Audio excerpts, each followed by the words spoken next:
সেই ছোট্ট পাখিটা আস্তে আস্তে বড় হয়ে গেল, যার জন্য আমি মায়ের অনুভূতি পেলাম, আমি মা হলাম। সেই বাবাই পাখিটার আজকে আমার জন্মদিন, আর তার জন্য কিছু স্পেশাল করবো না সেটা তো হয় না, তাই না? ওর খুবই আবদার ছিল যে আম্মু আমার পরীক্ষার জন্য বোনের জন্মদিনটা তো পালন করা হয় নাই, তাইলে আমরা একসাথে আমাদের বার্থডেটা সেলিব্রেট করব, ঠিক আছে? আমি বলছি আচ্ছা ঠিক আছে। আর যেহেতু 5ই আগস্ট আমার বাবার জন্মদিন ছিল, সব কিছু অফ ছিল, তো ভাবলাম কেননা একটু সুন্দর করে দিনটা সেলিব্রেট করি সবাই মিলে। তো সুন্দর করে আমাদের রুমটা একটু ডেকোরেশন করলাম যাতে ওর মনটা খুশি হয়ে যায়, আনায়া পাখিটা খুশি হয়ে যায়। আর তার মধ্যে তার মনটা একটু খারাপ হয়ে গেলে, এই যে দেখো তার মনটা একটু খারাপ, তারপরে আবার অনেক চেষ্টা করে আদর টাদর করে বলি যে বাবা তোমার মনটা একটু ভালো করো, তোমার জন্য এত কিছু করতেছি। তারপরে সে তার মনটা ভালো করলো, আর তার মন ভালো করার জন্য আমি তার জন্য অনেক অনেক কিছু অর্ডার করে দিয়েছি যাতে সে অনেক বেশি খুশি হয়ে যায়। সকালেই বলছে আম্মু আজকে তুমি আমার জন্য কি রান্না করবা? বলি বাবা আমি আজকে কিছুই রান্না করবো না, তোমার জন্য আমি সুন্দরভাবে অনলাইনে অর্ডার করে দিয়েছি রিতার শখের রান্নাঘর থেকে, আর সেই খাবারগুলো আজকে আমরা সবাই একসাথে বসে খাবো। মাঝে মাঝেই কিন্তু আমাদের ইচ্ছা করে যে আমি একটু রেস্টুরেন্টে গিয়ে খাই বা বাইরের খাবারটা খাবো, রান্না করতে ইচ্ছা করে না, বাট রেস্টুরেন্টে যাওয়ার জন্য যে রেডি হইতে হইবে এইটাও ইচ্ছা করে না মাঝে মাঝে, এত আলসেমি লাগে, তাই না? আর যে খাবার অর্ডার করে খাবো মনে হয় যে একটু হোমমেড খাবার হলে খুব ভালো হয়। তো এই জন্য আমিও ভাবলাম যে রেস্টুরেন্ট থেকে অর্ডার না করে একটা হোমমেড পেজ থেকে অর্ডার করি। আর আমি এর আগেও এই আপুর পেজ থেকে অনেকবার খাবার অর্ডার করছি, আর প্রতিবারই খুব ভালো ছিল। এই জন্য ভাবলাম তো ওদের আজকে সময় দিই, যেহেতু আজকে খুব একদম ফ্রি টাইম, তো ওর বাবাও ফ্রি থাকুক আমিও ফ্রি থাকি, আর ওদের সাথে একটু খেলাধুলা করি। আর এই ফাঁকে খাবারটা যদি অর্ডার করে দিই তাইলে আমার আর পেরেশানি লাগবে না। আর এই জন্যই আমি রিতার শখের রান্নাঘর থেকে একদম বাবু যেটা পছন্দ করে সেই সব খাবারগুলো অর্ডার করে দিছি। একদম আস্ত চিকেন রোস্ট, তার সাথে তেহারি, গরুর মাংসের তেহারি, তারপর ডিম।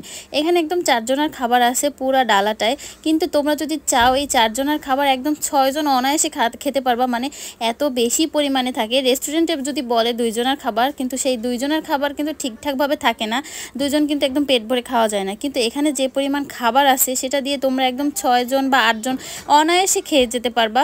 আর চিকেনের পরিমাণটাও কিন্তু বেশ বড় ছিল, 1 কেজি 300-400 গ্রামের একটা চিকেন হবে। তো চিকেনটা একদম সফট ছিল আর মশলাদার ছিল। আমাদের বাসার সবাই আবার একটু মশলাদার খাবার খেতে অনেক বেশি পছন্দ করি, আর মাংসটা একটু নরম নরম হবে সেই জিনিসটা পছন্দ করি। তো তেহারিটা অনেক বেশি ভালো ছিল। আর মাংসের পরিমাণ, গরুর মাংসের পরিমাণ কিন্তু রেস্টুরেন্ট থেকে অনেক বেশি ছিল এখানে। তোমরা কিন্তু চাইলে এখান থেকে অর্ডার করতে পারো। আমি একদম রেকমেন্ড করব তোমাদের যে আপুর এই ডালাগুলা তোমরা চাইলেই অর্ডার করবো, আর খুবই রিজনেবল প্রাইসের মধ্যে। রেস্টুরেন্টে খেতে যার টাকা খরচ হবে তার থেকে খুব কম টাকায় তোমরা এখান থেকে খাবার অর্ডার করতে পারবা। আর যেহেতু হোমমেড একদম ফ্রেশ খাবার দিবে, আর বাচ্চাদের জন্য কোনো টেনশন নেই, বাচ্চারাও খুব পছন্দ করবে। তো এই জন্য ভাবলাম অর্ডার করে দিই। আর আমার জায়ান সোনার খুবই পছন্দ এই খাবারগুলো, আর ও নিজে হাত দিয়েই খায় এই খাবারগুলো। তারপর ভাবলাম একটু খাইয়ে দেই। আর এই যে দেখো চিকেনের সাথে যে গ্রেভিটা দিছে না, এই গ্রেভিটা কিন্তু প্রচুর পরিমাণে ঘন ছিল। আর আমি যেহেতু একটু মশলাদার খাবার পছন্দ করি, আর এইখানে একটু ঘন থাকবে, একটু তেল ভেসে ভেসে থাকবে, এই জিনিসটা আমার খুবই পছন্দ। আর তোমরা যদি বলো যে আপু তেলটা একটু কমিয়ে দেবা, মশলাটা একটু কমিয়ে দেবা, আপু কিন্তু সেটা তো কোনো টেনশন ছাড়া তোমরা এগুলো অর্ডার করতে পারো। আর যেহেতু আজকে বার্থডে আমার বাবার, তো একটা জিনিস তো অর্ডার করা যায় না। এই হচ্ছে আমাদের রিতার শখের রান্নাঘরের ওনার আপু, সে নিজেই আমার জন্য খাবারগুলো সব নিয়ে আসছে। আর আমার জন্য এই যে দেখো কি নিয়ে আসছে, হাঁসের মাংস। সে জানে আমি হাঁসের মাংস খেতে অনেক বেশি পছন্দ করি, এই জন্য হাঁসের মাংস নিয়ে আসছে রান্না করে। আর এর সাথে কি লাগবে, আমরা বরিশালের মানুষ, আমাদের তো রুটি পিঠা লাগবেই, নাইলে সিটা রুটি, এই যে কোনো 2টা পিঠা দিয়ে আমরা কিন্তু এটা খেতে অনেক বেশি পছন্দ করি। আর আপু সেটা মনে রেখে আমার জন্য এই দেখো চালের রুটি বানিয়ে নিয়ে আসছে, তারপর ছিটা রুটি বানিয়ে নিয়ে আসছে। আর তোমাদের ভাইয়া আপুর হাতের হাঁসের মাংসটা অনেক বেশি পছন্দ করে, একদম ঘন ঘন মশলাদার, একদম দেখো এটা দিয়ে রুটি খেতে না অনেক বেশি মজা লাগে। আর হাঁসের মাংস কে কে পছন্দ করে, এখন যেহেতু একটু বর্ষার সিজন, এই ঠান্ডা ওয়েদারে কিন্তু হাঁসের মাংস খেতে অনেক ভালো লাগে। আর আমি অবশ্যই এটা তোমাদের রেকমেন্ড করবোই, তোমরা তাদের হাঁসের মাংসটা একবার হইলেও ট্রাই করবা। এই হাঁসের মাংসটা না অনেক মজা, অনেক সফট, আর মশলা আর নারকেল দিয়ে যেহেতু রান্না করছে, আমরা বরিশালের মানুষ কিন্তু নারকেল দিয়ে হাঁসের মাংস খেতে অনেক বেশি পছন্দ করি। তোমরা চাইলে পুরো হাঁসও নিতে পারো, তোমরা চাইলে হাফ হাঁস অর্ডার করতে পারো, রুটি পিঠা তোমাদের ইচ্ছা মতো অর্ডার করতে পারো, তো তোমরা সেটা করে দিতেই পারো। আর যেহেতু আজকে আমরা ফুল টাইম একদম ফ্রি ছিলাম, আর ফুল ফ্যামিলি সহ খাবো, রাতের ডিনার করবো একসাথে, তো একসাথে অনেক কিছু অর্ডার করলাম।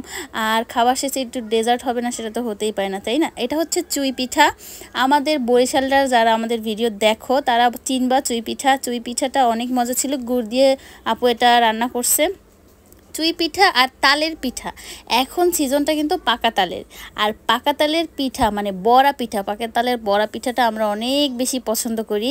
তো এই পাকা তালের বড়া পিঠাটা আর হচ্ছে এই চুই পিঠাটা, এটা ছিল আমাদের ডেজার্ট। আমরা অনেক অনেক মজা করে খেলাম, আর ভাবলাম তোমাদেরকে একটু জানিয়ে দিই। তোমরা চাইলে কিন্তু আপুর পেজ থেকে, হৃদয়ের শখের রান্নাঘর থেকে তোমাদের যে কোনো অকেশনে খাবার অর্ডার করতে পারো, বা শুক্রবার তোমরা ফ্রি আছো, একটু আলসেমি দিন কাটছে, কিছু রান্না করতে ইচ্ছা করতেছে না, তাড়াতাড়ি অর্ডার করে দিবা আর খাবারটা তোমরা পেয়ে যাবা। তো এই জন্যই তোমাদেরও ভিডিওটা করে জানিয়ে দিলাম যে তোমাদের একটু উপকার হবে আর আমার জায়ান সোনাটাও খুশি হয়ে যাবে। তো আজকে এই পর্যন্তই ভিডিওটা। সবাই ভালো থাকো, আল্লাহ হাফেজ।